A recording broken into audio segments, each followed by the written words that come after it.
My name is Tegan Miller, 32 years old, a lieutenant commander in the United States Navy. I stood there, in the familiar VFW hall back home, the air thick with the smell of fried chicken and memory. But the sudden silence was heavier. My father, Colonel Robert Miller, the man this whole town worshipped, looked straight at me, and his voice rang out like a judge's gavel. She has been nothing but a disappointment to me. The words landed, one by one. To twist the knife, he turned away, placed his hand on the shoulder of a young Navy SEAL, and declared, "This is a man who understands duty." His smirk was the final cut. But then, the SEAL looked at me, his face pale. In a trembling voice, he asked the question that lit the fuse. "Ma'am, are you the Black Widow of the SEALs? If you've ever had to fight for the recognition you deserve from your own family, let me know where you're watching from. Hit that like button and subscribe. Because this isn't just my story, it's ours." The heavy glass door of the VFW post in Fayetteville, North Carolina, swung shut behind me, muffling the evening sounds of home. Inside, the air was a familiar assault on the senses. A thick, warm blanket woven from the smells of crispy fried chicken, creamy potato salad, and the unmistakable scent of cheap domestic beer being poured from a tap. It was the smell of every community event, every fundraiser, every Friday night of my childhood. It was supposed to smell like belonging. Tonight, it felt like a trap. I kept my shoulders back, my posture a reflex drilled into me at Annapolis. A few familiar faces, old friends of my father's, glanced up from their beers. I offered a tight, polite nod. They returned it, but their eyes slid away a moment too soon. A subtle, awkward dance of men who didn't know what to say to the colonel's daughter. The air around me felt charged with an unspoken narrative, one I wasn't privy to but could feel all the same. And then I saw him. My father, Colonel Robert Miller, retired, stood in the center of the room. He wasn't just a man in a room, he was a planet, and everyone else was a moon caught in his orbit. He was laughing, a deep rumbling sound that commanded attention, his hand resting on the shoulder of a young man in civilian clothes who still carried himself with the unmistakable bearing of a warrior. My father was a general holding court with his soldiers. His eyes, sharp and blue like chips of ice, swept the room and found me. For a single, fleeting second, they rested on my face. There was no recognition, no warmth, not even a flicker of acknowledgement. His gaze simply passed over me, continuing its sweep as if I were just another part of the wood-paneled walls, another faded photograph of forgotten heroes. That invisibility, that casual erasure of my existence, hurt more than any shouted reprimand ever could. It was a clean, silent cut, deep and precise. I exhaled slowly, a controlled release of pressure, and found myself an empty corner near a dusty display case filled with medals and folded flags. From here, I could observe without being part of the scene. I felt like a foreign operative on a reconnaissance mission in what was supposed to be my own hometown. The sense of alienation was profound, a cold weight settling in my chest. I was home, but I had never felt more lost. The low hum of conversation quieted as the town mayor, a balding man with a perpetually eager smile, stepped up to a small podium. He tapped the microphone, a squeal of feedback echoing through the hall. "Evening, everyone. Evening. It's an honor to be here tonight to celebrate one of Fayetteville's finest sons, a man who embodies service, honor, and legacy. Colonel Robert Miller." A round of hearty applause filled the room. I watched my father nod, accepting the praise as his due. The mayor was about to present him with a plaque, naming him Honorary Citizen of the Year. The irony was a bitter taste in my mouth. The mayor began his speech, a string of well-worn platitudes about duty and sacrifice. But before he could get more than a few sentences in, my father raised a hand. He didn't ask for permission to speak, he commanded it. The mayor trailed off, confused but obliging. "Before we continue," my father said, his voice booming, carrying to every corner of the hall without the need for a microphone. "I'd like to clear something up." The room fell utterly silent. The clinking of forks on paper plates stopped. The shuffling of feet ceased. Every eye turned to him, then followed his gaze directly to my corner. I felt 100 pairs of eyes land on me, and my training was the only thing that kept me from flinching. I stood perfectly still, my expression neutral, a mask of calm I'd perfected over a decade of service. My daughter, Tegan, is also here tonight, he announced. The words were simple, but the tone was chilling. Many of you have asked me if I'm proud, if her career makes me proud. He paused, letting the silence stretch, letting the anticipation build into something heavy and cruel. I could feel my heart hammering against my ribs, a frantic bird trapped in a cage. He looked right at me, his eyes devoid of any warmth. The answer is no. The words struck me with the force of a physical blow. A collective, quiet gasp rippled through the crowd. The air crackled with their shock, with my humiliation. My face burned, but I refused to look away. I would not give him the satisfaction. He wasn't finished. She has been nothing but a disappointment to me, he declared, his voice ringing with cold finality. A paper-pushing career, that's not a real soldier. Then, as if I no longer existed, he turned his back on me. The public execution was complete. He immediately pivoted to the young man beside him, the Navy SEAL, whose name I now knew was Remy. My father's entire demeanor shifted. The ice in his voice melted, replaced by a booming paternal pride that I had craved my entire life. But this young man, he said, clapping Remy on the shoulder. This is the legacy a father hopes for, a real warrior, a member of the finest fighting force the world has ever known. The crowd, released from its stunned silence, erupted in applause. It was a wave of validation for my father's cruelty, a social permission slip for my public disgrace. Remy looked deeply uncomfortable, his gaze darting towards me with a flicker of apology. But my father paid him no mind. He just smirked at me over Remy's shoulder, a cruel, triumphant curl of his lip. The message was unmistakable, delivered with brutal efficiency. You see, you are a waste. In that moment of absolute humiliation, my eyes met Remy's. The polite confidence in his face was gone, replaced by something else. Disbelief, confusion, and then a dawning, shocking recognition. He took a half step forward, an involuntary movement toward me, ignoring the proprietary hand my father still had clamped on his shoulder. His voice was not loud, but in the sudden lull after the applause, it cut through the air, trembling, but perfectly clear. Ma'am, he started, his eyes locked on mine. I'm sorry, but are you the Black Widow of the SEALs? The applause died as if a switch had been flipped. The shuffling stopped. The breathing seemed to stop. The entire room held its breath, suspended in a state of collective shock. My father's triumphant smirk froze on his face, the expression cracking, shattering into a mask of pure, unadulterated confusion. The foundation of the world he had just built, with me on the outside, had just been rocked by an earthquake. The balance of power in the room had just tilted, dramatically and irrevocably. That one question from Remy, "Are you the Black Widow?" acted like a key, unlocking a door to the past I had long kept sealed. Standing there in the buzzing silence of the VFW hall, the present dissolved, and I was adrift in the sea of memory, pulled back to the place where it all began, the small, sterile house near Fort Bragg. Our house never smelled like a home. Other kids' houses smelled of baking chocolate chip cookies or cinnamon. Ours smelled of shoe polish and bitter black coffee.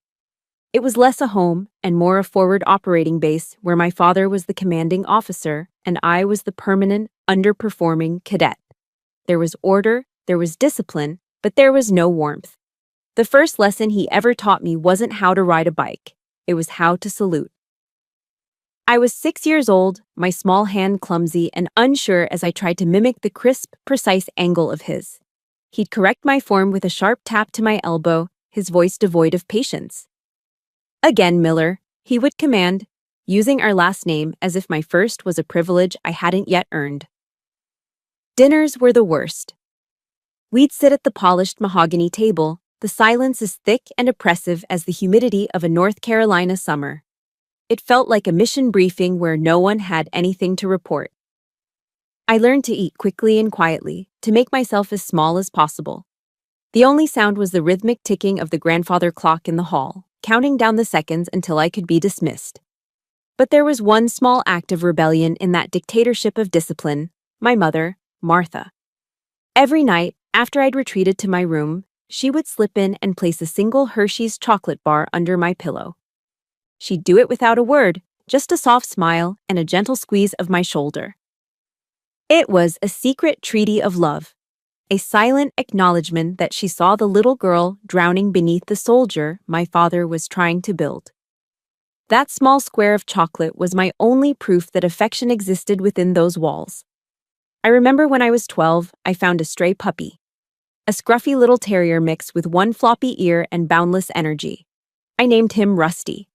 For 2 weeks, he was my secret, my co-conspirator. I'd sneak him food from the kitchen and play with him in the woods behind our house. He was the first living thing that had ever looked at me with pure, uncomplicated adoration. He was my first taste of unconditional love. Then, my father found him. I came home from school one day to find Rusty's leash on the kitchen counter and an empty space where his water bowl had been. When I asked where he was, my father didn't even look up from cleaning his service pistol. "I took it to the pound," he said, his voice flat. Tears streamed down my face. I begged him, pleaded with him to go back and get Rusty. I promised I'd take perfect care of him. He finally stopped what he was doing and looked at me, his eyes cold and hard. "An officer has no room for weakness," he said, his voice like chipping ice. "You have to learn to cut things away. Attachments are a liability." He wasn't just talking about a dog. He was giving me a lesson about myself, about the parts of me he found unacceptable. I learned that day that in my father's world, love was just another word for weakness. 3 years later, that lesson was reinforced. I was 15, sitting at that same silent dinner table. I had spent months dreaming, researching, and finally building up the courage. I took a deep breath. "Dad," I said, my voice barely a whisper, "I want to apply to the Naval Academy, to Annapolis." He was reading the Wall Street Journal, the paper held up like a fortress between us. He didn't lower it. He didn't even flinch. His voice came from behind the page, muffled and dismissive. "The Navy needs men who can lead, Tegan, not girls who want to play war." The words slammed a door in my face, the sound of it echoing in the silence. My dream, so bright and full of hope just a moment before, was now just a pile of ash on the floor. I felt the familiar sting of not being good enough, not being the right gender, not being the son he always wanted. But later that night, my mother came into my room. She sat on the edge of my bed and took my hand. "An eagle doesn't ask for permission to fly, my love," she whispered, her voice a warm current in the cold house. "It just spreads its wings." Her words were the spark. With her quiet help, I secretly prepared my application. I studied for the SATs until my eyes burned, wrote essays late into the night, and pushed myself in sports. I was accepted. The official acceptance letter, thick and embossed with the Academy's seal, felt heavier than any medal. I placed it on the dining room table, right next to his plate, my heart pounding. He came home, saw the envelope, and picked it up. He read the letter, his face an unreadable mask. For a moment, a wild, foolish hope flared in my chest. Maybe now, I thought. Maybe this is enough. He folded the letter, placed it neatly back in the envelope, and pushed it to the side. "Your dinner is getting cold," was all he said. He didn't come to my high school graduation. The day I left for basic training, the day I was supposed to begin the life he'd modeled for me, he didn't even come to the door. I saw him for a fleeting moment, a silhouette standing at the living room window, watching as I climbed onto the bus. There was no wave, no word of farewell. Just a shadow in a window. As the bus pulled away, I looked back at that house one last time. The sadness I expected to feel wasn't there. In its place was a cold, hard resolve, a determination forged in the fire of his rejection. I would build a legacy of my own, one so undeniable that even he wouldn't be able to ignore it. I would become someone he couldn't just look past. The only thing he couldn't take from me was my mother's legacy. Before I left, she had given me her old, dog-eared copy of Meditations by Marcus Aurelius. Inside the front cover, her elegant handwriting had underlined a single sentence. The impediment to action advances action. What stands in the way becomes the way. That was the real inheritance I carried with me. Not my father's cold medals or his rigid sense of honor, but my mother's quiet, unbreakable resilience. That was the code I would live by. If you've ever had someone try to put you in a box you didn't belong in, hit that like button. And if you had a secret supporter like my mother, comment with a single word. Eagle. Let's see how many of us learn to fly on our own. But sitting on that bus, clutching that book, a cold dread washed over me. I was finally on my way, but I had to wonder, was I running toward a fight I could never win? The question hanging in my mind on that bus leaving Fayetteville, was I running toward a fight I could never win, found its answer not in a single moment, but over years of relentless effort in a world that wasn't built for me. After graduating from the academy and proving myself in intelligence, I was eventually assigned to a joint task force, detailed to the Naval Special Warfare Command in Coronado, California, the home of the Navy SEALs. The moment I walked onto that base, I knew the fight had just begun. It was like stepping into a world of giants. These men were titans, carved from granite and forged in crucibles I could only imagine. And then there was me, a 5'6" intelligence officer. They didn't just look at me, they looked through me. The skepticism was a physical presence in every room I entered, a wall of doubt I had to scale every single day. In the mission briefing rooms, the air thick with testosterone and the smell of stale coffee, my voice often felt like it was absorbed by the soundproofing on the walls. I would present my analysis, my data-driven projections, and the operators would listen with a polite, vacant patience before turning to one another to discuss the real plan. Behind my back, I heard one of the younger SEALs call me the school teacher. I never confronted him. I knew that in this world, words were cheap currency. Respect wasn't given, it was earned, and results were the only legal tender. So, I worked. I let my anger, my frustration, and the ghost of my father's disapproval become fuel. I channeled it all into the work. My intelligence reports became more detailed, my threat assessments more precise, my predictions unnervingly accurate. I was the first one in the office and the last one to leave. I chose to be a ghost, a silent, efficient machine, believing that eventually the quality of my work would become too loud to ignore. The crucible came in the form of a hostage rescue mission in Yemen. The intelligence was a mess, a chaotic jumble of conflicting reports. An American engineer had been taken, and the window to get him back was closing fast. The teams were gearing up for a high-risk, direct action raid on a suspected compound. A plan that had a high probability of casualties on both sides. It felt wrong. It felt like a guess.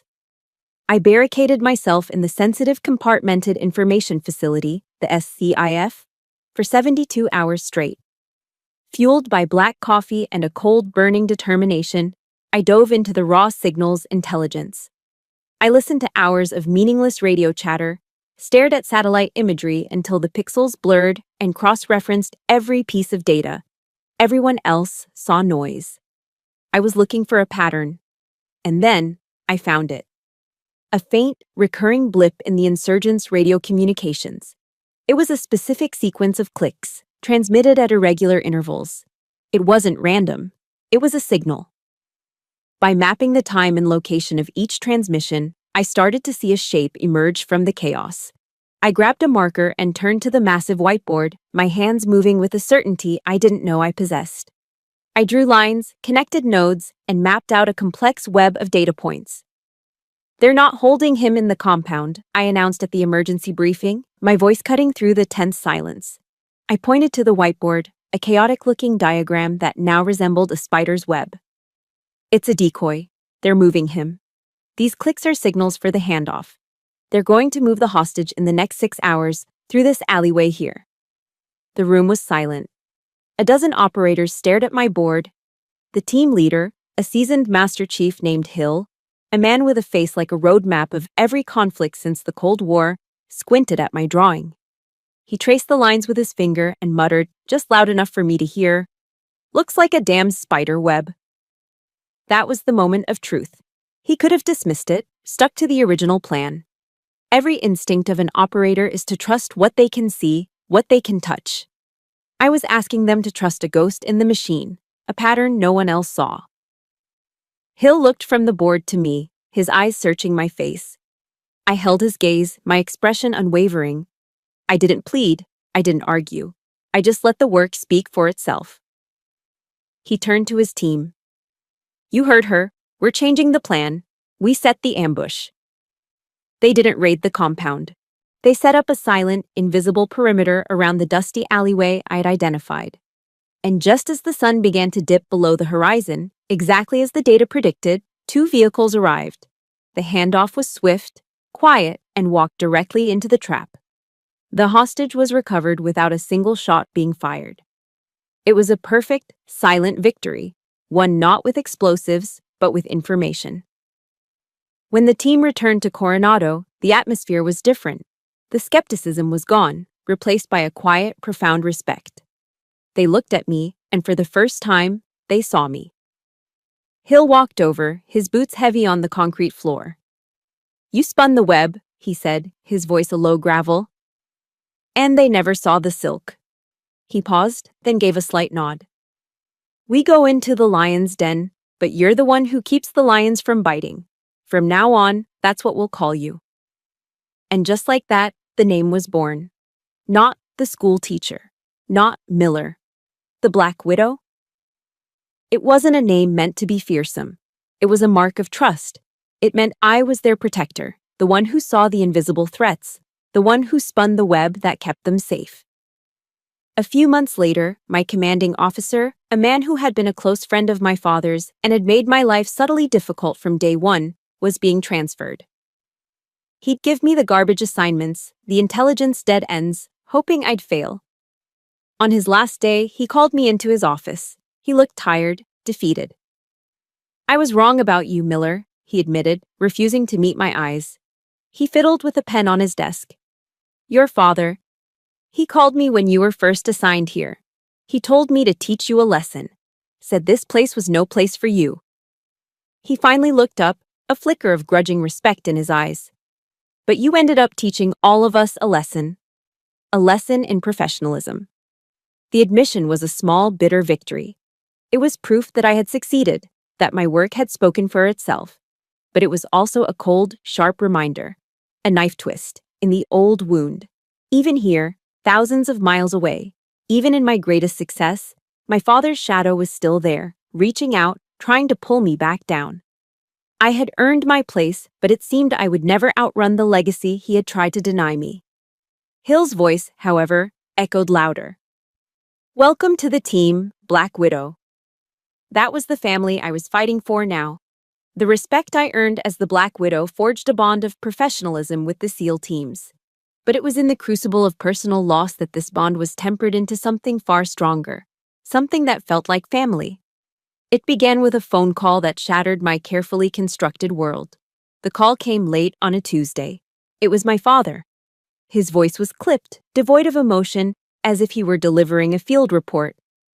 Your mother has stage 4 pancreatic cancer. The doctors say it's a matter of months. The line went dead before I could even process the words. The news wasn't just a shock. It was an amputation. My mother, Martha, was my anchor, my secret supporter, the quiet source of all my strength. And she was dying. I was on the first flight back to North Carolina, my request for emergency leave approved without question. My father was waiting for me at the Raleigh-Durham airport. The drive home was a study in suffocating silence. He didn't ask how I was. He didn't offer a word of comfort. He just stared straight ahead at the road, his jaw set like concrete. Finally, he spoke. Your mother doesn't want you to see her being weak, he said. And the cruelty of the statement stole the air from my lungs. He wasn't trying to protect my mother's pride. He was trying to manage a situation he couldn't control, to enforce discipline on death itself. Those last few weeks were a blur of antiseptic smells and hushed conversations. My father rarely entered my mother's room. He couldn't face the one battle he couldn't win with orders and aggression. He couldn't stand to witness the slow, inevitable surrender. So I was the one who sat by her bedside, holding her frail hand, reading to her from her favorite books of poetry. We didn't talk about the end. We didn't need to. We just were together, in the fading light. The funeral was a cold, formal affair. My father, in his immaculate dress blues, delivered a powerful eulogy about an officer's wife, praising her unwavering support for his career, her dedication to the military community. He spoke of her as if she were an extension of his own legacy, a supporting character in his story. He never once spoke of Martha, the woman who loved gardening, who laughed until she cried at silly movies, who secretly placed chocolate bars under her daughter's pillow. He eulogized a symbol, not the woman I knew as my mother. After the service, after the sympathetic murmurs and plates of untouched funeral sandwiches had vanished, I stood alone at her grave. The raw, red earth felt like an open wound. My father approached, his footsteps heavy on the grass. I braced myself, hoping for a single moment of shared grief, a single crack in his armor. "Don't stay out here too long," he commanded, his voice as cold as the marble headstone. "It looks weak." That was it. That was the moment I finally understood. The gap between us was no longer a trench, it was a canyon, a vast and uncrossable void. He was incapable of seeing my grief as anything other than a failure of discipline. Returning to Coronado was like coming up for air after being held underwater. The grief was a physical weight, a shroud I couldn't seem to shake. In the solitude of my apartment, I found myself reading the books my mother had loved, searching for her wisdom. I picked up a book by an author she admired, Brené Brown. I read about courage and vulnerability, about how owning our stories of pain can make us stronger. I realized that my father saw vulnerability as a weakness to be hidden, while my mother had taught me it was a truth to be honored. Remembering her words, "Train for the harsh weather," I knew I couldn't let my grief become a destructive storm. It had to become something else. It had to become a mission. I started a small, unofficial ritual during my briefings. I noticed how the operators, these unbreakable men, would bottle everything up. They'd return from brutal deployments and pretend everything was fine. The standard, "How are you doing?" was always met with a stoic, "I'm good." It was a wall no one could get past, so I changed the question. At the end of a briefing, I'd look at the team and ask, "All right, what's the weather report?" They'd look at me, confused at first. I'd elaborate. "What's the weather inside? Sunny? Partly cloudy? Is there a storm coming in?" It was a simple, metaphorical shift, but it changed everything. It gave these warriors a new language, a safe way to talk about their internal state without feeling like they were admitting weakness. "A little cloudy on the horizon, ma'am," one might say. Or, "Forecast calls for a hurricane, but I've got it boarded up." It created a space for honesty, a quiet acknowledgement that even the strongest soldiers have internal battles. I had taken my mother's legacy and given it to them. In doing so, the teams became more than just my colleagues. They became my family. They remembered my birthday when my own father didn't. They listened patiently when I shared a story about my mom. They fiercely protected me from any whisper of gossip or disrespect on the base. One afternoon, a few weeks after I'd returned from the funeral, one of the quietest members of the team, a breacher named Jax who rarely said more than 3 words at a time, found me by the coffee machine. He didn't say anything. He just held out his hand. In his palm was a bracelet, intricately braided from black and tan paracord, the kind they make to pass the long, empty hours on deployment. I took it from him. He cleared his throat and looked at a spot on the wall just past my shoulder. "My mom died of cancer, too," he said, his voice a low rumble, and then he just nodded and walked away. That small gesture, that simple, shared truth, meant more to me than 1,000 empty platitudes. It was an anchor in my storm. I realized I had spent my entire life chasing the approval of a man who was incapable of giving it. I had been knocking on a locked door, begging to be let in, while a real family had been building itself around me all along. A family forged not by blood, but by shared risk, mutual respect, and the quiet understanding of a paracord bracelet. One day, a care package arrived for me at the office. It was a large cardboard box with no return address. Inside, it was filled not with expensive gifts, but with things they knew I liked: a bag of my favorite dark roast coffee, beef jerky, a new thriller novel. Tucked inside was a handwritten note on a crumpled piece of paper. It was short and to the point. "Weather at home is stormy," it read, "but it's always clear skies here. Your family." The contrast with my father's cold silence was a gut punch. That box, filled with cheap snacks and a paperback book, was the warmest homecoming I had ever known. My family in Coronado had given me a safe harbor, a place where the weather was always clear. But you can't outrun a storm forever. Sometimes you have to fly back into it. I had no intention of coming home for this leave. My plan was simple: decompress in San Diego, maybe drive up the coast. But a phone call from Mrs. Gable, my mother's old friend from her gardening club, changed everything. Her voice was hesitant, laced with concern. "Tegan, dear, your father. He's selling some of Martha's things. An estate sale." The words hit me with a cold, sickening thud. He wasn't just clearing out a room, he was erasing her. I knew then that I had to go back. Not for a confrontation, not for him. I was going back on a recovery mission, to save what was left of my mother's memory. The moment I stepped into my childhood home, I knew I was too late. My mother's room, once a sanctuary of soft colors, books, and the faint scent of lavender, had been sterilized. Her bookshelves were gone, replaced by glass cases displaying my father's military medals and commendations. Her beautiful oak vanity was gone, a sterile filing cabinet in its place. He had turned her space into a museum for himself. "Had to clear out the non-essentials," he stated, walking into the room without so much as a hello. For him, the memory of his own wife was non-essential, a liability, an attachment to be cut away, just like my childhood dog.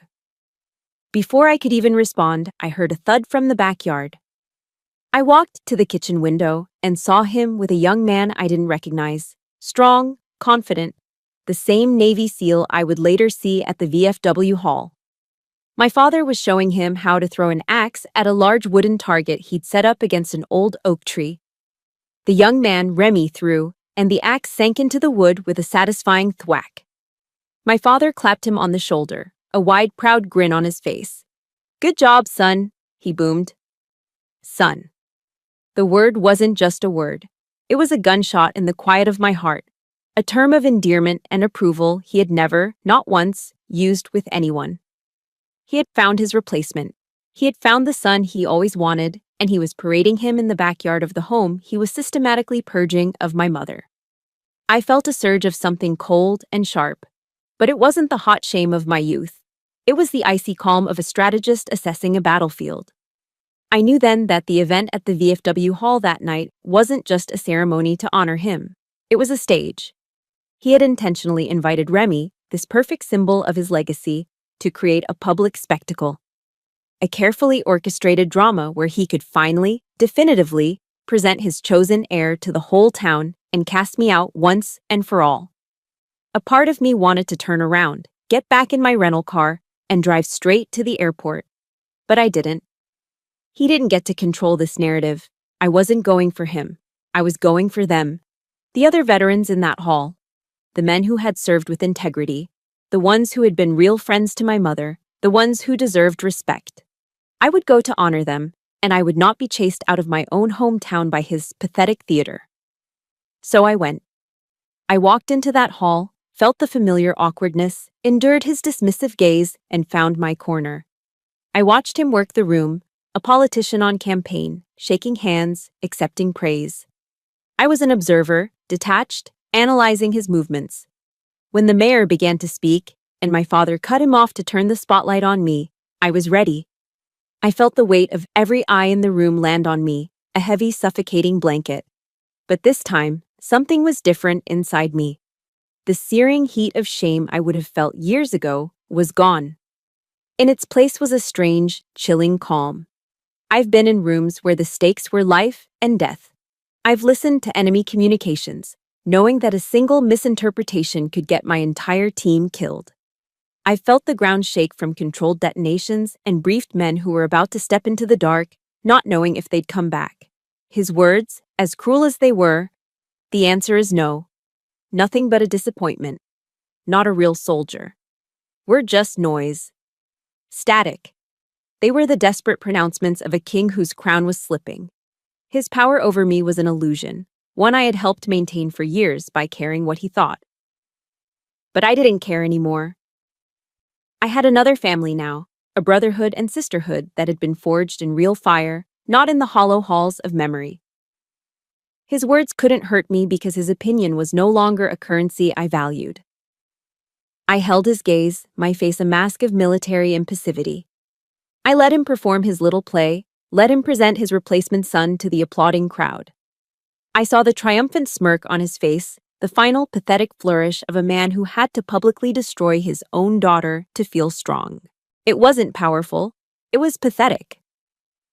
And then, the script changed.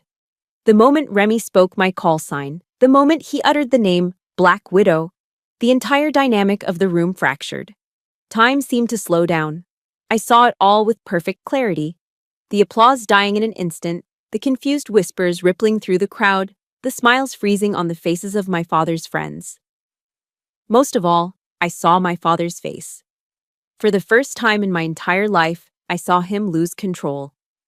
The confident, commanding mask fell away, revealing a flicker of raw, genuine confusion. His arrogance faltered. He had built this perfect, controlled world where he was the unquestioned monarch and I was the designated outcast. His narrative was absolute. But now a stranger had walked onto his stage. A soldier from the very world he worshipped, the world he used as his ultimate standard of worth. And that soldier had just brought a truth into the room from the outside. A truth that didn't fit my father's story. A truth that threatened to shatter the very foundation of his carefully constructed kingdom. I stood there, in the sudden, deafening silence, and I knew. No matter what happened next, no matter how he tried to spin it or dismiss it, nothing would ever be the same again. And then, in a trembling voice, but one clear enough for everyone nearby to hear, Remy asked the question that changed everything. "Ma'am, I'm sorry, but are you the Black Widow of the SEALs?" For a long second, the only sound in the VFW hall was the hum of the beer cooler. Remy's question hung in the air, electric and dangerous. My father, caught completely off guard, recovered with the speed of a seasoned officer rallying from an ambush. He forced a hearty, dismissive laugh that didn't quite reach his eyes. He clapped Remy on the shoulder, a gesture that was now less paternal and more patronizing. "You must be mistaken, son," he said, his voice dripping with condescension. "That's probably a cute little nickname the boys give the ladies in logistics to make them feel important." He tried to turn it into a joke, a harmless misunderstanding for the whole room to chuckle at. Then, to solidify his point, he added with a sneer, directing his words to the crowd. "Black Widow sounds like something out of a comic book. My daughter is an analyst. She sits behind a desk and plays with numbers while real men fight and die." His words were a fresh assault, designed to reduce my entire career to a clerical error, to paint me as a child playing make-believe. But his attempt to regain control backfired. Remy didn't laugh. He didn't even smile. He took a small step away from my father, subtly shrugging off his hand. The look of awe in the young SEAL's eyes had been replaced by something else. Disappointment. "With all due respect, sir," Remy said, his voice now steady and hard as steel. "She does more than just paperwork." He turned away from my father, addressing the silent, watching crowd as if they were a jury. His voice rang with an authority that had nothing to do with rank and everything to do with truth. "Last year, my team was on a rotation in Helmand Province, Afghanistan. We walked into a complex ambush. We were pinned down, outgunned, and taking heavy fire from 3 sides. Comms were screaming. High command was telling us to pull back, to accept losses and retreat." He took a deep, steadying breath, and the entire room seemed to breathe with him. But then there was another voice on the radio, a voice that was completely calm. It was her. It was the Black Widow. He gestured toward me, not as a colonel's daughter, but as a figure on a battlefield. She saw an escape route on the satellite feed that no one else did. A dry creek bed that wasn't on our maps. It was our only way out. His eyes scanned the faces of the veterans in the room, men who understood the language of impossible situations. She walked us out of that kill box, step by step. She talked us through every bound, calling out enemy positions from miles away while RPGs were hitting the walls around us. She was our eyes, our lifeline. We were supposed to be the casualties that day. Instead, every single one of us got out, not one man left behind. The room was utterly still, captivated. The story, delivered with the raw honesty of a soldier who had lived it, was more powerful than any speech my father could ever give. Remy then turned and looked directly at me. The professional respect was gone, replaced by a look of profound, personal gratitude that hit me harder than any of my father's insults.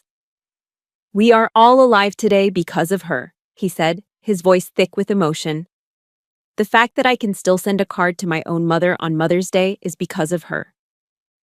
He said nothing more. He didn't need to. He simply straightened to his full height and gave me a sharp, formal nod. The highest sign of respect one warrior can give another. The silence that followed was no longer one of shocked humiliation for me. It was a silence of awe, a silence of reverence. I watched my father's face. The color had drained from it, leaving behind a pale, waxy mask. Every word he had spoken just minutes before, disappointment, paper pusher, not a real soldier, now hung in the air, exposed as hollow, ignorant, and cruel. He had built his entire identity, his entire kingdom, on the respect of the military community. And now, a Navy SEAL, the very pinnacle of that world, had just stood in a room full of his peers and declared his rejected daughter a hero. My eyes met his across the room. I felt no triumph, no desire for revenge, just a quiet, unshakable certainty. I had spent a lifetime trying to prove my worth to him, to sell him on the idea that I was enough. And now, I didn't have to. The truth had done it for me. "I don't need to sell you on anything, Colonel," I said. My voice was quiet, barely a whisper, but in the dead silence of the room, I knew he heard me. "I'm just standing where you can finally see me. There's a special kind of justice when a bully is silenced by their own rules. If you've ever had a moment where the truth finally spoke for you, hit that like button. And in the comments, just type the word testify if you believe one voice telling the truth can be louder than 1,000 lies." He stood there, speechless, his carefully constructed world crumbling around him. The plaque naming him Honorary Citizen of the Year sat on the podium, forgotten. His legacy was in ashes at his feet. But the story wasn't over. The shift in power was not yet complete. From the back of the room, there was a scraping sound of a chair on the worn linoleum floor. An old man was slowly, deliberately, getting to his feet. After Remy's testimony, the silence in the room was no longer just an absence of noise. It was a living thing, thick with unspoken judgment, and it was suffocating my father. And then, from a table in the back corner, came the soft scrape of a chair leg against the worn linoleum floor. One man was getting to his feet.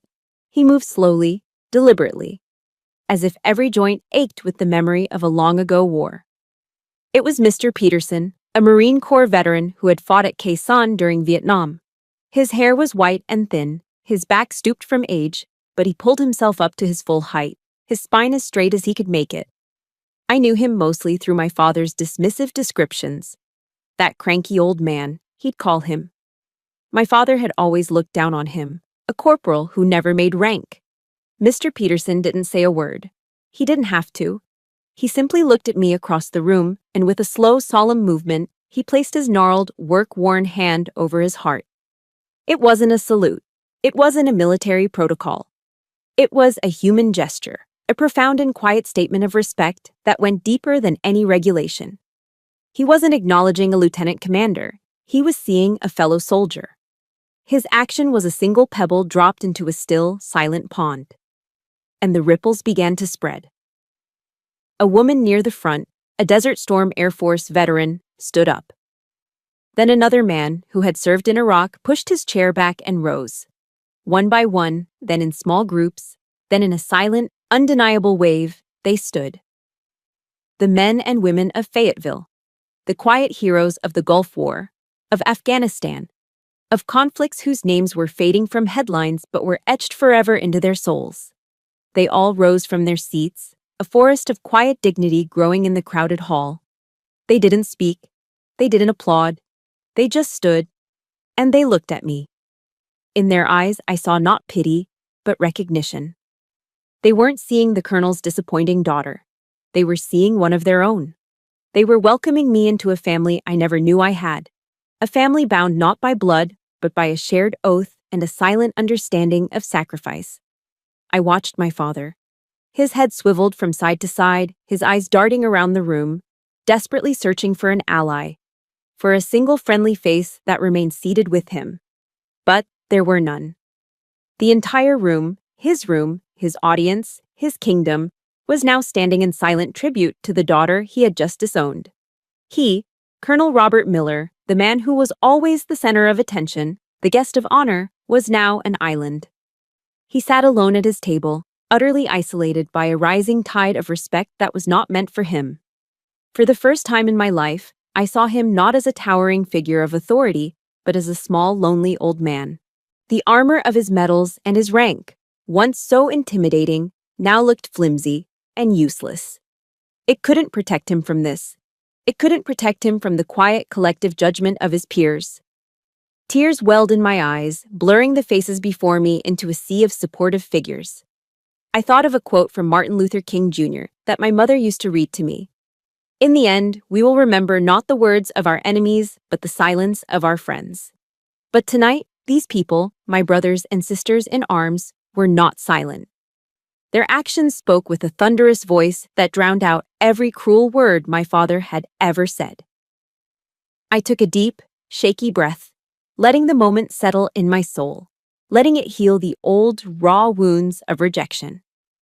I looked across the room, meeting the eyes of Mr. Peterson, of the woman from the Air Force, of dozens of others who were standing for me.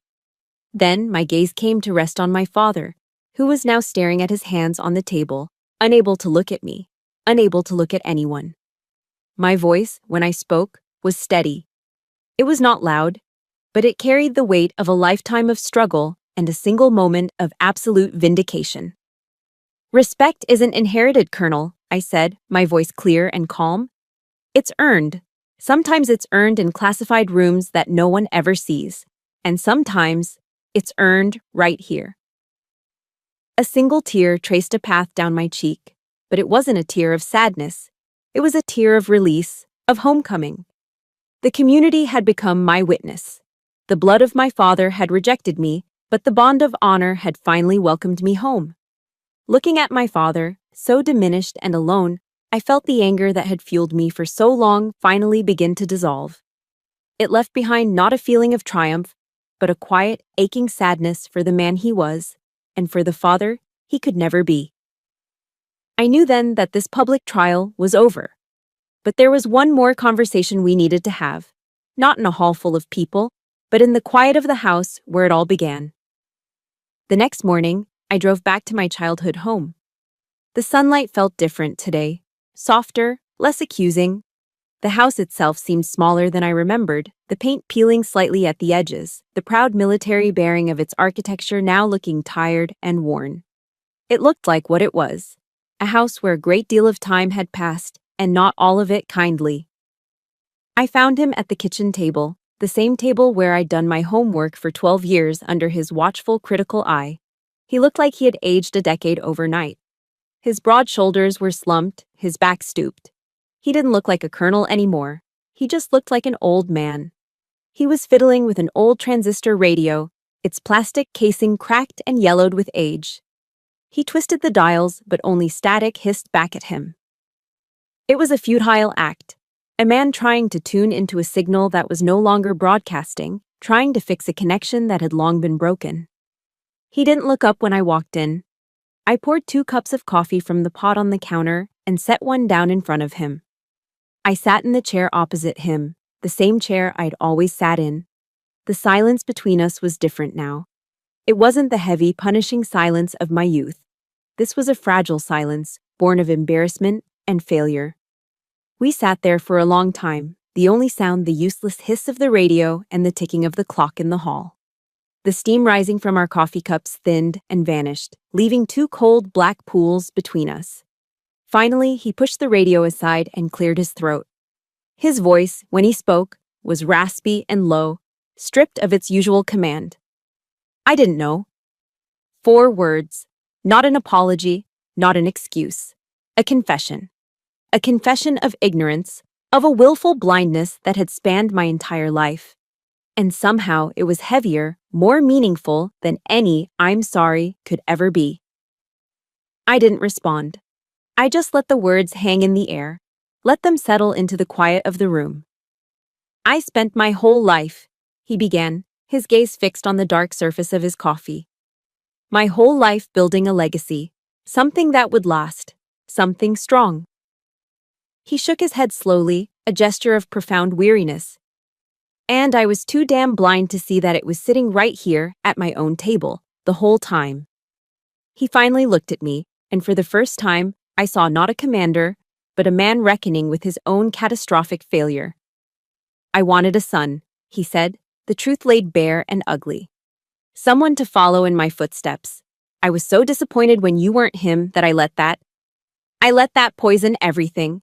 I let it define how I saw you. I just listened. The rage that had been a constant companion for so many years, the burning indignation, it was gone. In its place was only a deep, profound sadness. A sadness for the little girl who had tried so desperately to earn his love, and a sadness for the old man who had wasted a lifetime chasing a ghost when his real legacy was right in front of him. I was wrong, Tegan, he said, and the sound of my name in his voice was so unfamiliar that it startled me. I looked at you, but I never really saw you. It wasn't an excuse, it was the simple, unvarnished truth. And in that moment, I understood. He wasn't a monster.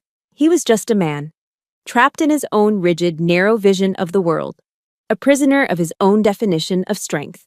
And his prison had cost him everything. It had cost him his wife's final years. It had cost him his daughter. We sat in silence again for a few moments. I had come for closure, and in a strange, unexpected way, I had found it. The battle was over. There was nothing left to fight for. I pushed my chair back and stood up to leave. Tegan, he said, his voice stopping me. It was quiet, hesitant, almost a plea.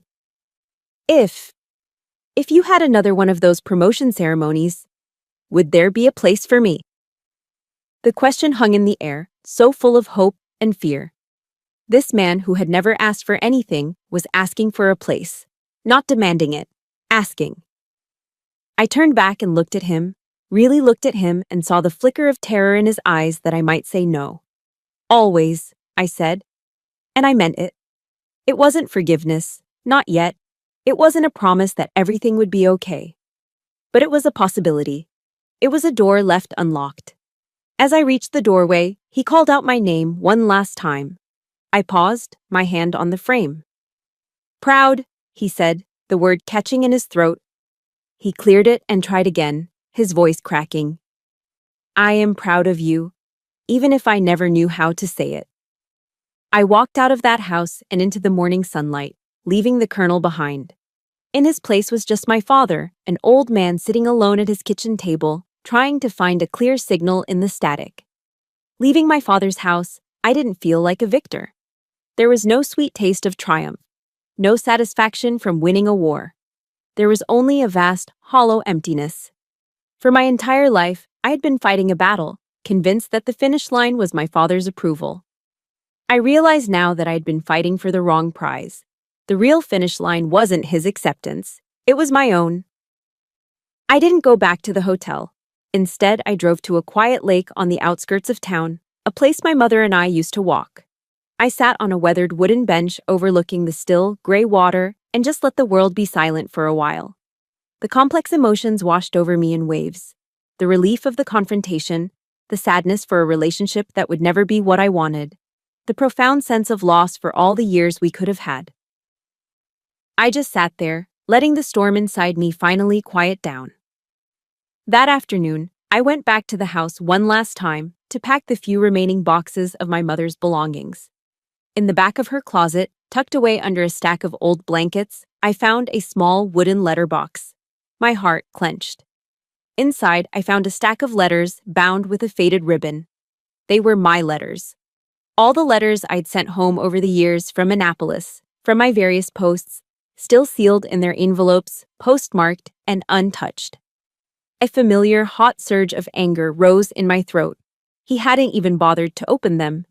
But then, underneath them, I found something else. A stack of thin airmail paper covered in my mother's elegant looping script. They were drafts, dozens of them. Letters she had written to me, but had never sent. Page after page was filled with the words I had longed to hear. My dearest Tegan, I am so incredibly proud of you. Stay strong, my little eagle. Don't let anyone tell you how high you can fly. I read about your unit in the paper today, and my heart swelled with pride. She had been there all along, my silent champion, fighting her own quiet war against my father's suffocating disapproval. She was a dissident in her own home, her love a form of secret resistance. My tears fell onto the yellowed paper, not tears of anger anymore, but tears of understanding. Of love. I had never been truly alone. Her support had always been there, just silenced. With that realization, something inside me shifted permanently. I began to think about forgiveness. Not the kind you see in movies where everything is forgotten and everyone hugs in the end. I couldn't erase the years of pain. I couldn't forget the calculated cruelty. But I could choose to stop carrying it. I thought of a book my mother loved, Viktor Frankl's Man's Search for Meaning. There was a line in it that had always stayed with me. Between stimulus and response, there is a space. In that space is our power to choose our response. In our response lies our growth and our freedom. My father's actions were the stimulus. My anger and my desperate need for his approval had been my response for 32 years. Now, in that quiet space Frankl wrote about, I finally found the freedom to choose a different response. Forgiveness for me wasn't about absolving him. It was about liberating myself. It was the act of handing him back the weight of his own actions instead of carrying them on my shoulders for the rest of my life. It was a boundary, not a bridge. Before I left town, I sat down and wrote him a short letter. It wasn't angry or accusatory. It was a redrawing of the map of our relationship. Dad, I wrote, I will always be your daughter. But I am also a naval officer, a leader, and a woman who has found her own way in the world. I hope that one day you can learn to respect all of those things. I sealed it and left it on the kitchen table where he would find it. My last stop was the cemetery. I walked to my mother's grave, the fresh earth now covered with a neat square of green sod. The air was cool and still. I didn't cry. I just stood there, feeling a sense of peace that had been a stranger for so long. I had kept my unspoken promise to her. I had trained for the harsh weather. I had flown into the storm and come out the other side. I placed a single wild Queen Anne's lace, her favorite, on the grave. I'm okay, Mom, I whispered to the gentle breeze, the words feeling truer than anything I had ever said. The weather inside me is finally clear. It was a goodbye to the little girl who had spent her life fighting for her father's love, and a quiet hello to the woman who no longer needed it. It was a new beginning. When I returned to Coronado, the word home no longer felt like a complicated, painful puzzle. Home was the warm California sun on my face. Home was the salty air of the Pacific. Home was walking back into my office and seeing the faces of my team. They didn't ask questions about my leave. They didn't need to. There was just a quiet understanding, a series of knowing nods that said, "Welcome back, we've got your six." Remy found me later that day, catching me as I was grabbing a coffee. He was hesitant, the bravado of a young SEAL replaced by a quiet humility. "Commander," he said, using my official title. "I just wanted to say, thank you. For everything." I knew he wasn't just talking about Helmand. He was talking about the VFW hall, about speaking a truth he didn't have to. I just nodded. We both understood. I realized then that my father's definition of legacy, a name carved on a memorial stone, a bloodline to carry on a military tradition, was so small, so hollow. My legacy wasn't a name. It was the safety of these soldiers. It was the unspoken trust in their eyes. It was Remy being able to send that Mother's Day card. My reputation, not just as the Black Widow, but as a leader who cared about the weather within, began to spread. The story of what happened at the VFW Hall, told in whispers and anecdotes by Remy and his team, took on a life of its own. And then, an invitation arrived that brought my journey full circle. It was from the United States Naval Academy. They wanted me to be a guest speaker for their leadership seminar. Annapolis. The very place my father had declared was no place for girls. Standing on that stage, looking out at the sea of bright, determined faces of the next generation of officers, I felt a profound sense of peace. I didn't talk about signals intelligence or ambush tactics. I talked about people. Respect, I told them, my voice steady and clear, is not an emotion. It's logistics. It's ensuring your people have the resources, both mental and physical, to do their job, to fight the fight, and to come home whole. It's creating an environment where asking for help isn't a sign of weakness, but a critical part of the mission. That is the true legacy of a leader. Not the battles you win, but the soldiers you bring home. Several months passed. Life settled into a new, healthier rhythm. I was working, leading, and building my chosen family. Then, one day, a package arrived at my apartment. It was a flat rectangular box with my father's handwriting on the label. My hands were steady as I opened it. Inside, resting on a bed of bubble wrap, was the Honorary Citizen of the Year plaque from that night at the VFW Hall. It had been carefully removed from its wooden frame. I turned it over.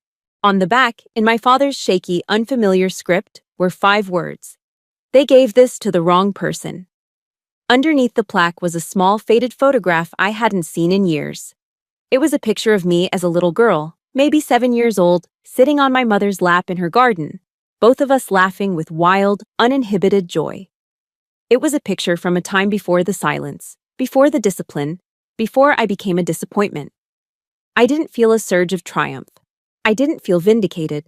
I just felt a deep, quiet ache, a sense of profound peace mixed with the sadness of what could have been. He hadn't changed completely. I knew that. But this was a start. This was him, in his own way, trying to tune into a signal he had ignored for decades. I didn't hang the plaque on my wall.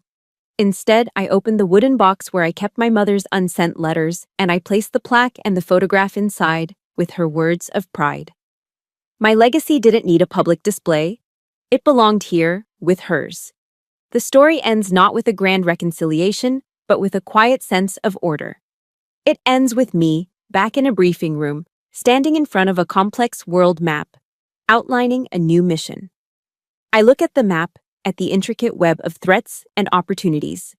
Then I look at the faces of my team, the men who trust me with their lives. And I know, with a certainty that settles deep in my bones, that I am exactly where I'm supposed to be. The sweetest revenge, I've learned, isn't seeing your father humiliated. It's standing up so straight and tall that you remind him he has a spine of his own. Maybe he's not standing perfectly straight yet, but he's trying. That night at the VFW Hall, my bloodline didn't claim me, but my honor did. And that is the only legacy that truly matters. And so, my story isn't really about a father and a daughter anymore. It's about the families we choose, the legacies we build for ourselves, and the incredible strength that comes from turning pain into purpose. Thank you for walking this path with me. If this story resonated with you, and if you believe that our true worth is defined not by where we come from, but by the honor we create, please hit that like button and subscribe. Share your own stories of resilience in the comments below, because every voice adds to our collective strength. Remember, you are the author of your own legacy.